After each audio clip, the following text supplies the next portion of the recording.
Kalina was called to teach capoeira as a joke, but what she did left the school in awe. Thelma Washington had just finished cleaning the last hallway when she heard the laughter coming from the teacher's lounge. 15 years working at St. Patrick Academy, the most expensive private school in Chicago, and she still had to swallow the jokes from educators who earned 3 times her salary. "Hey, did you guys hear that next week is Cultural Week?" said the teacher Jessica between laughs. "We need someone to show the students capoeira. How about we call Thelma? I bet she knows all about it." The laughter grew louder. Thelma tightened her grip on the broom handle, feeling the familiar tightness in her chest. At 57, she was used to these kinds of comments. To those teachers, a black woman who cleaned bathrooms could only know about jazz, soul food, and capoeira. "Just imagine the parents' faces when they see the cleaner teaching," added the gym teacher Brad. "It'll be hilarious." Thelma took a deep breath and went back to work. They didn't know that every word felt like a punch to the gut. Not because being associated with capoeira offended her, but because it brought back memories she had buried decades ago. The next morning, Principal Margaret called Thelma into her office. The 60-year-old woman always treated the staff coldly, but that day, there was something different in her gaze. "Thelma, the teachers told me you could help us with Cultural Week," she began, without looking up from her papers. "We need someone to do a capoeira demonstration for the high school students. It's simple, just 15 minutes in the courtyard." Thelma felt the world spin. For a moment, it was like she had traveled back in time when she was 20 and stepping onto the stage as a national capoeira champion. But that was the past. Now she was just the woman who cleaned the bathrooms of the elite. "I don't know capoeira, Mom," she lied, avoiding the principal's eyes. "Oh, what a shame, the teachers were sure you would. Well, we'll have to cancel that part of the program then." Margaret dismissed Thelma with a wave of her hand, clearly disappointed. As she left the office, Thelma ran into Jessica in the hallway. "So are you helping us with capoeira?" the teacher asked with a smile that didn't reach her eyes. "I told the principal I don't know it," Thelma replied, lowering her head. "How strange. I was sure people like you—" "Well, never mind. People like you." The words echoed in Thelma's mind as she walked to the storage room. People like her. Poor, black, uneducated. To those teachers, she was just a walking stereotype. During lunch, Thelma took refuge on the school terrace, as she had done for years. It was the only place where she could find a few minutes of peace, but today, even there, she couldn't focus. Memories came crashing back like waves.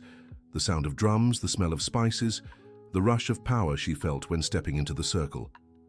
That's when she heard footsteps on the stairs. Quickly, she pretended to check if the windows were closed. "Hi, Miss Thelma." It was Ashley, a senior. The 17-year-old was known for challenging teachers and questioning everything.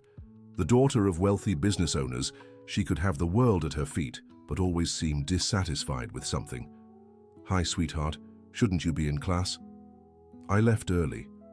I heard the teachers say you're going to teach capoeira during Cultural Week. Is it true?"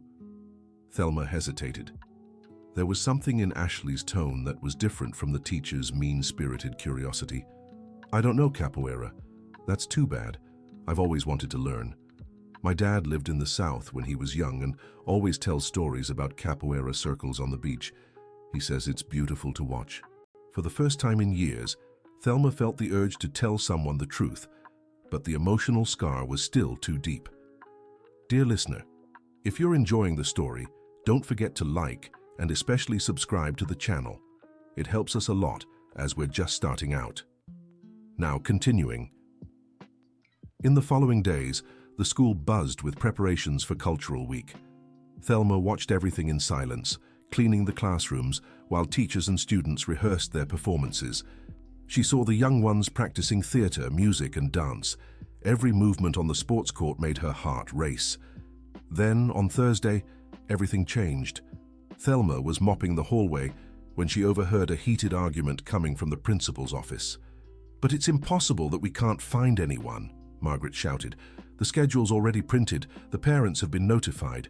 How are we going to explain cancelling capoeira?" "I reached out to 3 academies," Brad explained.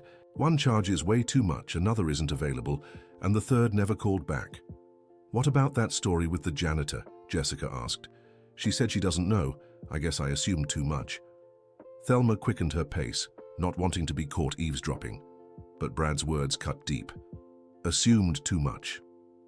As if it were absurd for a woman like her to know capoeira. That night, in her small house on the outskirts of Chicago, Thelma sat on the porch and stared at the stars. Slowly, the memories she had fought so hard to suppress began to surface. 37 years ago, she was Thelma "the Oak" Washington, one of the most respected capoeiristas in the United States.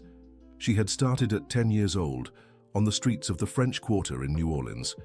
Her master, Leroy, saw natural talent in her and trained her rigorously. By 20, she had won 3 national championships and was about to travel to Europe to teach capoeira, when everything changed. She met Joseph, a kind, hard-working man 5 years her senior. They fell madly in love. Joseph didn't understand her passion for capoeira. To him, it wasn't for women. He pressured her to quit training after they married. Thelma resisted for a while, but love won out. She tucked her berimbau into the back of the closet and tried to be the devoted wife he wanted. For 10 years, they were happy. Joseph worked as a mechanic, and she took care of the home. They tried to have children but couldn't. Just as Thelma was considering returning to capoeira, the unthinkable happened. Joseph left for work one Tuesday morning and never came back. A car accident took his life instantly. At 30, Thelma was a widow. No career, no money, no ground beneath her feet. That was when she decided to start over, far from everything that reminded her of the past. She came to Chicago with a suitcase and $20 in her pocket. She got the janitor job at St. Patrick Academy and never spoke of capoeira again. Now, sitting on the porch, Thelma wondered if she had made the right choice. Would Joseph have been angry if he knew she had hidden who she truly was? Or would he have been proud to see her use her talent to teach the youth? On Friday, the eve of Cultural Week, the last thing she expected happened. Margaret called her into the office again, but this time she wasn't alone. Beside her stood a well-dressed, middle-aged man whom Thelma recognized as one of the school's most influential parents. "Thelma, this is Mr. Richard Thompson, Ashley's father," Margaret said. "He'd like to speak with you." Richard stood and extended his hand. Thelma hesitated before shaking it. Never before had a student's parent greeted her like this. "Miss Thelma, my daughter told me you know capoeira but are afraid to teach. Is that true?" Thelma looked at Margaret, then at Richard. Had Ashley lied or discovered something? "Mr. Richard, Look, I'll be direct. I practiced capoeira in my youth in Miami. I can recognize when someone's body is shaped by the art. You have the balance, the posture, the way of walking of someone who's been in the circle. There's no need to be ashamed." Thelma's heart raced. How had he noticed? "My daughter is going through a tough time," Richard continued. "She's not adjusting well to school, questions everything, seems lost. When she talked about capoeira, I saw a spark in her eyes that I haven't seen in months. You would be a gift to these young people." Margaret watched the conversation without understanding a thing. To her, it was clear there was some mistake. "Mr. Richard, I think there's been a misunderstanding," the principal intervened. "Thelma already said she doesn't know capoeira." "With all due respect, Mrs. Margaret," said Richard, without taking his eyes off Thelma, "I believe Mrs. Thelma is being modest, isn't that right?" Thelma felt she had reached a point of no return. She could keep lying and spend the rest of her life hiding who she was, or she could honor Joseph's memory by being true to herself. I did practice capoeira," she confessed quietly. "But it was a long time ago. I'm not sure I still remember." Margaret's eyes widened. Richard smiled. "The body never forgets, Mrs. Thelma. Capoeira stays in the soul. Would you be willing to help the students?" Thelma closed her eyes. For a moment, she heard the sound of the drums again, felt the energy of the circle, remembered the sense of freedom only capoeira could bring. "I'll do it," she answered, surprising herself. On Saturday morning, when she arrived at the school for Cultural Week, Thelma was more nervous than she'd ever been in her life. She had spent the whole night practicing basic moves at home, testing if her body still responded. The gym was being set up for the presentations. First would be folk dances, then theater, music, and finally, capoeira. Thelma watched everything from the back of the gym, where she had set up a table with water for the participants. Students started arriving with their parents. Thelma recognized the faces of Chicago's elite. Business owners, doctors, lawyers, people she only saw in social photos in the newspapers. Ashley arrived with Richard and waved at Thelma. The girl looked both anxious and excited. The first presentations went well. The students were enthusiastic and the parents proud. But Thelma noticed the curious glances when someone mentioned that the school janitor would be presenting capoeira. "Can you believe it? The janitor's going to teach capoeira," one mother whispered to another. "Must be some folk act. Poor thing, she must be nervous," her friend replied. "I hope she doesn't embarrass herself. Can you imagine the shame for the school?" Thelma heard it all and felt like giving up, but when she looked at Ashley, who was watching her expectantly, she remembered what Richard had said about his daughter going through difficulties. It was her turn. Margaret took the microphone and made the introduction with obvious discomfort. "Now, we'll have a capoeira demonstration with Mrs. Thelma Washington, a school employee for 15 years. There was some polite applause. Thelma walked to the center of the gym, carrying a berimbau she had borrowed from an acquaintance. Her hands trembled slightly. She looked at the audience. Over 200 people were watching her. Teachers, students, parents, staff. Some faces showed genuine curiosity, others skepticism, and some even disdain. Dear listener, if you're enjoying the story, take a moment to like and especially subscribe to the channel. It really helps those of us just starting out. Now continuing. Thelma positioned the berimbau and closed her eyes. For a moment, she tried to connect with the 10-year-old girl who had discovered capoeira on the streets of New Orleans. She tried to remember not the pain of loss, but the joy of discovery. When she played the first notes on the berimbau, something magical happened. The sound echoed across the court, and instantly, Thelma was no longer at St. Patrick Academy. She was back in the French Quarter, with Master Leroy shouting instructions, her friends singing, and the late afternoon sun warming her face. She started with a simple ginga. Her body, which hadn't moved like that in 27 years, responded as if it were yesterday. Her feet found the rhythm, her arms traced the motion, her head followed the cadence. The audience, which had been murmuring softly, began to fall silent. There was something hypnotic about the way this woman moved. It wasn't just technique. It was pure artistic expression. Thelma moved into more complex maneuvers. An esquiva, a negativa, a roll. Each movement was executed with surgical precision, as if she had trained just the morning before. The students edged closer to the circle. Some pulled out their phones to record. Ashley stood in the front row, her eyes shining with excitement. When Thelma performed a sequence of jumps that culminated in a flawless handstand, the court erupted in applause. But she wasn't finished yet. She set the berimbau aside and picked up the microphone. Her voice, always quiet and humble in the school hallways, now rang out firm and clear. "Capoeira isn't just fighting or dancing," she said, still catching her breath. "It's resistance. It's the art our ancestors created to defend themselves without their oppressors noticing. Every move tells a story of overcoming." She then demonstrated how attack movements were disguised as dance, how the music served as communication, how the circle was a space of equality where color, social class, or origin didn't matter. "This," she said, performing a slow ginga, "is the foundation of it all. The movement that reminds us life is made of comings and goings, losses and gains, falls and rises." Some parents were visibly moved. Richard recorded everything on his phone, a proud smile on his face. Thelma invited a few students to try. Ashley was the first to volunteer.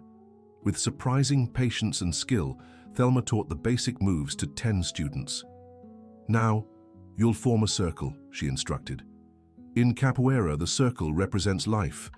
Everyone is equal here. It doesn't matter if your father is a businessman or your mother is a cleaner. What matters here is respect and dedication." The words landed like a bomb on the audience. Some parents exchanged uncomfortable glances. The teachers seemed uneasy, but the students were thrilled. They formed the circle, and with Thelma playing the berimbau and guiding them, they performed their first capoeira moves. When the demonstration ended, the entire court rose to their feet in applause. Thelma was radiant and exhausted at the same time. She had done something she hadn't done in decades. She had been herself. But the reaction wasn't entirely positive. As people dispersed, Thelma overheard comments that chilled her blood. "She got a little too full of herself, don't you think?" one mother said. "Since when does a staff member teach our kids?" another remarked. "The school is losing its standards. Pretty soon, anyone will be teaching here," a father added. Jessica, the teacher who had suggested inviting Thelma as a joke, walked past her without a word, her face red with embarrassment. Brad, the gym teacher, stopped in front of Thelma with an unreadable expression. "You made me look like a fool," he muttered. "Why didn't you say you actually knew capoeira? Did you ask if I knew, or did you tell me I should know?" Thelma shot back. The first time in 15 years she had confronted a teacher. Brad was left speechless and walked away, clearly annoyed. Richard approached with Ashley and other parents who had enjoyed the performance. "Mrs. Thelma, that was fantastic," said a doctor. "My son mentioned he'd like to learn. Would you give private lessons?" "Dad, we could form a group right here at school," suggested Ashley. "Mrs. Thelma, would you be up for it?" Thelma looked around. Margaret was watching the conversation with a worried expression. Other nearby parents seemed uncomfortable with the idea. "I appreciate your interest," said Thelma, "but my job here is to clean the school. I'm not a teacher." "But you teach better than many certified teachers I know," Richard insisted. At that moment, Margaret approached the group. "Excuse me," the principal interrupted. "Thelma, I need to speak with you in my office now." Margaret's tone left no doubt that something was wrong. Thelma said goodbye to the parents and followed the principal, her heart heavy. In the office, Margaret closed the door and turned to Thelma with a stern expression. "You put me in a very awkward position," she began. "Why did you lie about knowing capoeira?" "I didn't lie. You asked if I knew it and I said I didn't. I wasn't sure if I could still do it." "Don't play word games. You're clearly a professional. How could you work as a janitor for 15 years with a skill like that?" Thelma took a deep breath. Margaret's question touched a wound that had never fully healed. "Because sometimes life forces us to make choices," she replied, "and sometimes we have to take whatever work comes our way, not what we love." "Look, I'll be direct," said Margaret, sitting behind her desk. "Some parents have already come to me. They didn't like the situation. They think it was inappropriate for a staff member to take on the role of an educator without consulting the school. But the school asked me to do the presentation. We did, but we didn't expect you to be so professional. It raised expectations among the students that we can't meet." Thelma understood what Margaret was trying to say. The problem wasn't that she had given a bad performance. The problem was that it had been too good. "What do you want me to do?" "I want you to return to your normal duties and forget about this capoeira business, and if anyone asks about lessons, politely decline." Thelma left the office with a mix of sadness and anger. She had opened herself up to the world after decades and was now being punished for it. But something inside her had changed.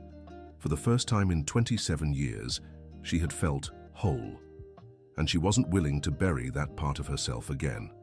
The following Monday, Thelma arrived at work and noticed something was different. The hallways were dirtier than usual, the trash cans overflowed, and the classrooms were much messier. During recess, she discovered why. She overheard Jessica talking to Brad in the courtyard. "Let her handle it alone," the teacher said. "If she wants to play the star, let her clean everything by herself." "Exactly. Let's see if she can manage when we're not helping keep the school organized," Brad added.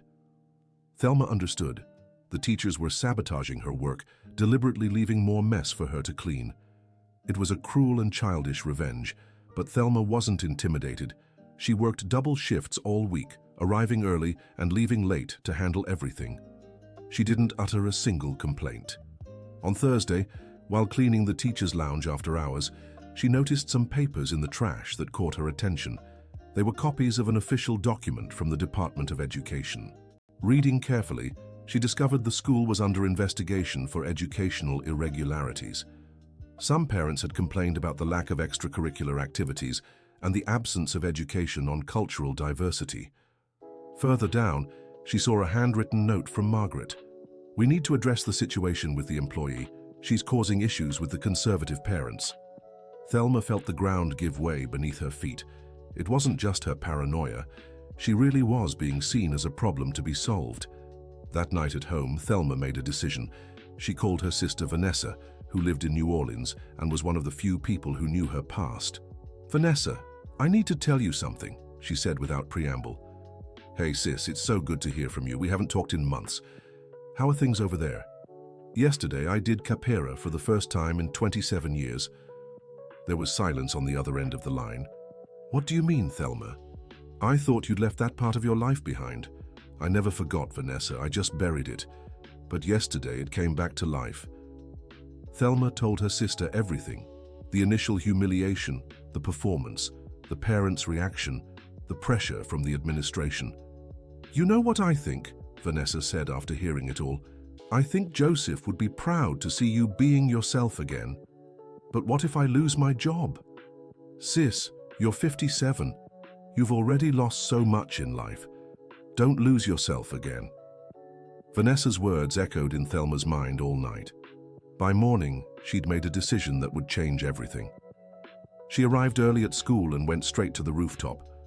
There, she began practicing capoeira like she did at home, but this time she didn't hide. If someone saw her, so be it. It didn't take long for her to be discovered. Ashley, who had missed first period because she was sick, went up to the rooftop for some air. "Ms. Thelma," the girl exclaimed, seeing the flawless movements. "You've been practicing in secret." Thelma stopped and smiled at the teenager. "Not in secret, sweetheart. Just reserved. Could you teach me? I know the principal said no, but we could make a secret group. Ashley, this could get me in trouble. And not being yourself isn't trouble too." The 17-year-old's question held a wisdom that surprised Thelma. Ashley was right. Denying who she was also a problem. Maybe even bigger than any professional consequences. "All right," Thelma said, "but it has to be discreet." Ashley smiled and began practicing the basic moves she'd learned during the performance. Her dedication was impressive. The next day, Ashley brought 3 friends. The following week, there were 8 students. Within 2 weeks, 15 kids were quietly sneaking up to the rooftop during recess to learn capoeira from Thelma. The group was diverse. Kids of business owners, doctors, teachers, government workers. United by curiosity and the respect they'd developed for Thelma. The activity didn't go unnoticed for long. Jessica found out when she went to the rooftop to retrieve some stored materials and stumbled upon the group mid-session. "What is this?" the teacher shouted. "Thelma, you were forbidden from teaching." The students scattered quickly, but Ashley stayed behind. "Ms. Jessica, we're the ones who asked Ms. Thelma to teach us. She isn't doing anything wrong. She's disobeying a direct order from the administration, and you're here without your parents' permission." "My dad knows and approves," Ashley said defiantly. Jessica stormed off, and Thelma knew the trouble was just beginning. The next morning, she was called back into the principal's office. But this time, Margaret wasn't alone. Brad was with her, as well as Donna, the academic coordinator. "Thelma, I heard you've been teaching capoeira on the school rooftop," Margaret said bluntly. "The students asked me to show them a few moves. I don't see the harm in that." "The problem," Brad interrupted, "is that you're not a teacher. You don't have a teaching degree. And you're using school facilities without authorization. What if a student gets hurt during these improvised classes?" Donna added. "The school would be held responsible." Thelma took a deep breath. She knew this moment would come. "You're right," she said, surprising all 3 of them. "I'm not a certified teacher. I don't have a college degree. The only reason I know capoeira is because I learned it on the streets, from masters who also learned it on the streets. My education is life itself." "Exactly," Margaret said, "and that's why you need to stop these classes immediately." "Can I ask you something?" Thelma said, with a courage she didn't even know she had. "If I were a teacher with a college degree who knew capoeira, would you have a problem with the classes?" "Of course not," Brad replied. "But you're not." "Then the problem isn't capoeira," The problem is me." The silence that followed was deafening. Margaret, Brad, and Donna exchanged uncomfortable glances. "Thelma, it's not like that," Donna said, trying to soften the blow. "It's a matter of hierarchy. You're a janitor, not an educator." "And janitors can't teach anyone anything?" "It's not that you can't," Margaret began. "It's that you shouldn't," Brad finished bluntly. Thelma felt a mix of anger and sadness. 15 years working at that school, watching teachers who didn't have half her passion for education, and she was treated as if she were incapable of contributing anything beyond cleaning. "I understand," she said, standing up. "I'll stop the classes." "Good," Margaret said, visibly relieved. "And Thelma, we hope this conversation helps you understand your place here at the school." Understand your place. The words echoed in Thelma's mind as she left the office. What was her place? The place of someone who cleaned bathrooms and stayed silent. The place of someone who accepted humiliation without a word. Dear listener, if you're enjoying the story, don't forget to like and especially subscribe to the channel. It helps us a lot since we're just starting out. Now, continuing. For the rest of the morning, Thelma worked mechanically. Her mind was elsewhere, processing the conversation with the administration. For the first time in 15 years, she questioned whether she should keep this job. At lunchtime, she went to the terrace to eat her packed meal in peace, but she found Ashley and some students waiting for her. "Miss Thelma, is it true you won't teach us anymore?" the girl asked, tears in her eyes. "The administration forbade it, sweetheart." "But that's not fair," protested Tyler, a sophomore boy. "You teach better than half the teachers here." "Thank you, Tyler, but sometimes justice doesn't matter. Only the rules do." "What if we started a petition?" suggested Emma, a shy student who had grown more confident in Capoeira class. "My parents would sign it. I told them about the lessons." "Mine too," said another student. Thelma was surprised. She hadn't realized the students had been telling their parents about the classes. "Listen, I appreciate the love, but I don't want any more trouble. I'll just keep doing my usual work." "Miss Thelma," Ashley said, with a maturity beyond her 17 years, "you always taught us that Capoeira is about resistance. Why aren't you resisting now?" Ashley's question struck Thelma like lightning. The girl was right. She was giving up without a fight, just like she had 27 years ago when she put away her berimbo. That afternoon, something unexpected happened. Richard, Ashley's father, showed up at the school outside of normal hours. "Miss Thelma, can I speak with you?" he said, approaching her in the hallway. "Of course, Mr. Richard." "Ashley told me about the ban on the classes. I wanted you to know I don't agree with this decision. Thank you for the support, but I understand the school's position." "I don't. My daughter has been more excited and confident since she started learning Capoeira. For the first time in months, she's talking enthusiastically about something related to school." Richard paused, glancing around to make sure no one was listening. "Miss Thelma, can I ask you a personal question?" "Go ahead. What's your real story with Capoeira? Because what I saw at the presentation wasn't amateur stuff." Thelma hesitated. She hadn't told her story to anyone in decades. But there was something about Richard that inspired trust. "I was the United States Capoeira champion in the 80s, she said, almost whispering. Richard's eyes widened. "National champion? Ms. Thelma, you're joking." "Thelma the Oak, Washington. You can look it up if you want." "My God, and you've been working as a janitor for 15 years. Life sometimes forces you down paths you didn't plan." Richard stayed silent for a few minutes, processing the information. "Miss Thelma, can I suggest something? What if we talk to other parents who support the classes? Maybe we can pressure the administration to reconsider." "I don't know if that's a good idea. I don't want more trouble." "Sometimes trouble is necessary to change things." Richard said goodbye, but Thelma could tell he was plotting something. The next day, Margaret received an unexpected visit. 5 couples of parents were in her office, all requesting a meeting to discuss the school's extracurricular activities. "Ms. Margaret," Richard said, speaking for the group, "we're here to ask the school to reconsider the decision about the Capoeira classes." "What do you mean?" the principal asked, surprised. Our kids told us about the classes Ms. Thelma was teaching. They all reported feeling more confident and interested in American culture. Parents, you don't understand the situation, Margaret said. Thelma is a janitor, not an educator. And that stops her from teaching, asked Jennifer, Ashley's mother. My daughter was always very shy. After the capoeira classes, she's more confident, talks more at home, interacts better with her classmates. The issue is formal qualifications, Margaret insisted. What formal qualifications are needed to teach capoeira? Asked Michael, Tyler's father. As far as I know, capoeira is American cultural heritage and is learned through practice, not in college. Margaret was clearly uncomfortable. She hadn't expected an organized reaction from the parents. Let me be direct, she said. Some other parents weren't happy with the situation. They think it's inappropriate for a janitor to take on the role of a teacher. How many parents complained? Richard asked. Well, a few. How many, exactly? Margaret hesitated. 3 families expressed discomfort. And how many are here supporting it? Richard looked around. 5 families, not counting the others who couldn't come but sent messages of support.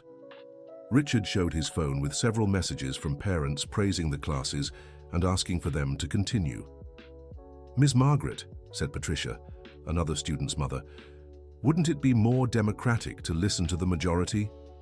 The meeting ended without a final decision, but Margaret promised to discuss it with the school board. Thelma found out about the meeting through Ashley, who was beaming. Miss Thelma, the parents are rallying. Maybe you can start teaching again. I don't want anyone getting into trouble because of me, Ashley. It's not because of you, it's because of us. We've learned more about American culture in 2 weeks with you than in years of school. That night, Thelma got an unexpected call. It was Vanessa, her sister. Thelma, you won't believe what I found out. Remember Master Leroy? Of course, he taught me everything. He's still alive. He's 82 years old but still teaches in New Orleans. And you know what else? What? He never forgot you. Always talks about you as the best student he ever had. Says it was the biggest loss for capoeira when you quit. Thelma felt her heart race. Master Leroy had always been like a father to her. He still asks about you to this day, Vanessa continued. I told him what happened at school, and you know what he said? What? That the oak was born to teach, and that it's never too late to become who we truly are. After hanging up, Thelma stayed awake all night thinking about the master's words. It's never too late to become who we truly are. The next morning, she arrived at school with a different energy. She had made a decision that would change everything. During recess, she looked for Richard, who was picking up Ashley. Mr. Thompson, may I speak with you? Of course, Ms. Washington. If I lose my job for teaching capoeira, would you help me find another one? Richard smiled. Ms. Washington, if you lose your job for teaching capoeira, I'll help you open your own academy. Are you serious? Completely. In fact, I've already spoken with other parents. We're willing to invest in a social capoeira project, but on one condition, that you be the teacher. Thelma felt tears in her eyes. For the first time in decades, someone was willing to bet on her. Then I'll make a proposal to the school, she said. And if they refuse, I'll accept your offer. Thelma requested a meeting with Margaret. The principal, still pressured by parents, agreed to see her. Ms. Margaret, I've come with a proposal. I'm listening. What if I worked half-time as a janitor and half-time as a capoeira teacher? I could take a pay cut but keep doing both jobs. Margaret seemed to consider the idea. Thelma, the issue isn't financial, it's about qualifications. What if I got a formal certification? How? There are training courses in education. I could take a weekend course on capoeira pedagogy. There's an organization in New Orleans that offers it. Margaret was surprised by the well-structured proposal. You researched this? I did. And I also found out several private schools in Chicago already have capoeira programs. St. Patrick Academy could be the first to have a former national champion teaching. Former national champion? Thelma took a deep breath. I was Thelma the Oak Washington, 3-time national capoeira champion in the 80s. I stopped competing when I got married, but I never lost my skills. Margaret was stunned. You're You're a famous athlete. I was. Now I'm a janitor who rediscovered her passion. The meeting ended with Margaret promising to discuss the proposal with the school board. Thelma left the office with a mix of hope and fear. 2 days later, the answer came. Margaret called her again, and this time she was accompanied by the school board president, an influential businessman named William. "Thelma, the board reviewed your proposal," said William. "We've decided to accept, but with some conditions." Thelma's heart raced. "First, you must complete the training course you mentioned. Second, the classes will be supervised by a certified teacher for the first 3 months. Third, you'll remain a janitor, not an official teacher. And what would my new salary be? The same as before. The Capoeira classes will be considered extra work, with no additional pay." Thelma fell silent. It was better than nothing, but she still felt exploited. "Can I think about it?" "You have until tomorrow to decide," said Margaret. Thelma left the meeting with mixed feelings. On one hand, it was a victory. On the other, she felt like she was settling for crumbs. That afternoon, she talked to Ashley about the proposal. "Ms. Thelma, this is terrible," said the girl, indignant. "You're going to work twice as hard for the same pay. At least I can teach officially. But it's not fair. You deserve to be valued." Ashley was right, but Thelma was tired of fighting. Maybe it was better to accept what was being offered.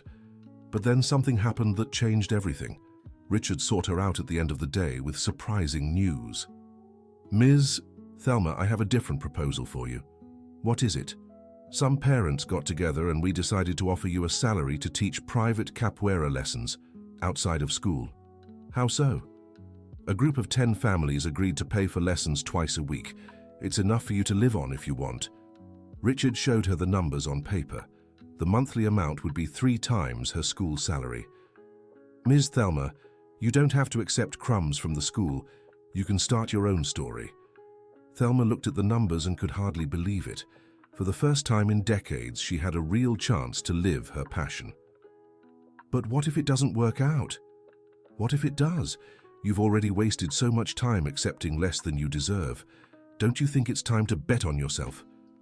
That night, Thelma called Master Leroy.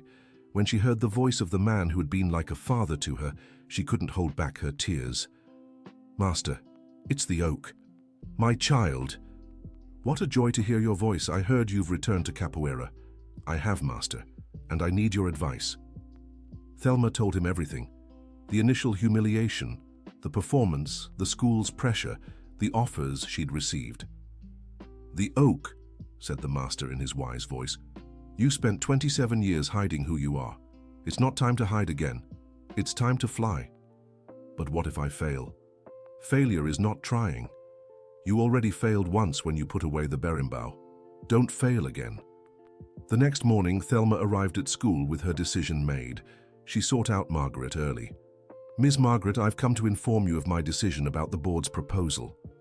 "And what is it?" "I appreciate the opportunity, but I decline the offer." Margaret looked surprised. "Why?"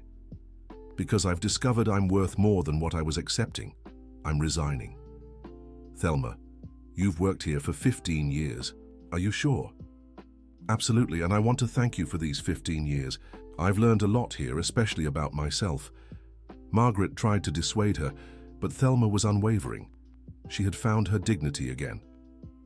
In the following days, the news spread through the school. Reactions were mixed. Some teachers were relieved, others showed respect for Thelma's courage, but it was the students who rallied the most. Ashley organized an emotional farewell on the terrace where it had all begun. "Miss Thelma," said the girl with tears in her eyes, "you taught me that we should never accept less than we deserve. Thank you for being yourself." 3 months later, Thelma opened her Capoeira Academy in her neighborhood. She named it The Oak in honor of her past and her rebirth. The academy started small with just 15 students, including Ashley and other kids from school. But soon, word spread across Chicago about the former national champion who had become a janitor and then returned to teaching. Richard kept his promise and helped financially in the first months. Other parents also supported the project, which grew quickly. Today, 2 years later, The Oak Academy has over 100 students of all ages and backgrounds. Thelma fulfilled her long-time dream of democratizing capoeira education. Master Leroy came from New Orleans for the Academy's official opening. At 82 years old, he still got emotional seeing his former student shine once again. "The Oak," he said during the ceremony, "you proved it's never too late to return to who we truly are." Thelma, now 59, divides her time between teaching, training new instructors, and traveling across the United States to teach capoeira. She discovered her mission wasn't just to practice the art, but to raise new masters. Ashley became one of her most dedicated students and now helps teach children. The girl who was lost found her path through capoeira. St. Patrick Academy eventually hired a physical education teacher to teach capoeira, but they never achieved the same success Thelma had. Jessica and Brad still work there, but they never made prejudiced remarks about staff again. The lesson had been learned. Richard became one of the biggest supporters of the Academy's social project, offering free classes to kids from the outskirts. His daughter Ashley graduated high school and chose to study physical education, inspired by Thelma's story. Margaret, in turn, implemented a staff appreciation program at the school, offering training courses and growth opportunities. The experience with Thelma had shown that talent can be found anywhere. Thelma never married again but found a family in the capoeira community. Her students see her as a mother, sister, teacher, and friend. Sometimes when she's alone at the academy after classes, Thelma plays the berimbau and remembers everything she's been through, the humiliations, the pain, the courage to start over. She also thinks of Joseph and knows he'd be proud to see her fulfilled. Maybe he didn't understand capoeira back then, but he'd surely understand the importance of her happiness. The Oak Academy became more than just a place of learning. It's a center of cultural resilience, where young and old learn not just movements but values like respect, discipline, and pride in their roots. Thelma created a special program for seniors, proving capoeira has no age limit. Many women in their 50s and 60s rediscovered their inner strength through the art. The most special project, however, is for private school staff. Thelma offers free classes to janitors, gardeners, security guards, and cooks. For her, it's a way to give back what life gave her. Everyone has a hidden talent, she often tells them. Sometimes we just need the courage to let it show. Thelma's story became a documentary, featured in news reports, and inspired social projects across the United States. But for her, the most important thing isn't fame. It's the transformation she sees in her students. Like Barbara, 65, who started capoeira after retiring and found a vitality she thought she'd lost. Or Chris, 15, the son of a janitor, who found in capoeira an alternative to delinquency and now dreams of becoming a teacher. Each story confirms to Thelma that she made the right choice, that fighting for dignity is worth it, even when the world tries to diminish you. Today, walking through the halls of her academy, Thelma is no longer the woman who silently cleaned bathrooms. She is Master the Oak, respected by all, the author of her own story. But she hasn't forgotten where she came from. At the academy's entrance, a sign reads, "Here every job is respected, every person is valued, every dream is possible." End of story. What did you think of Thelma's journey? Do you know someone who had to hide their talents because of prejudice? Share your thoughts in the comments and tell your own story of overcoming. Your experience might inspire others never to give up on being who they truly are. Don't forget to like and subscribe to the channel.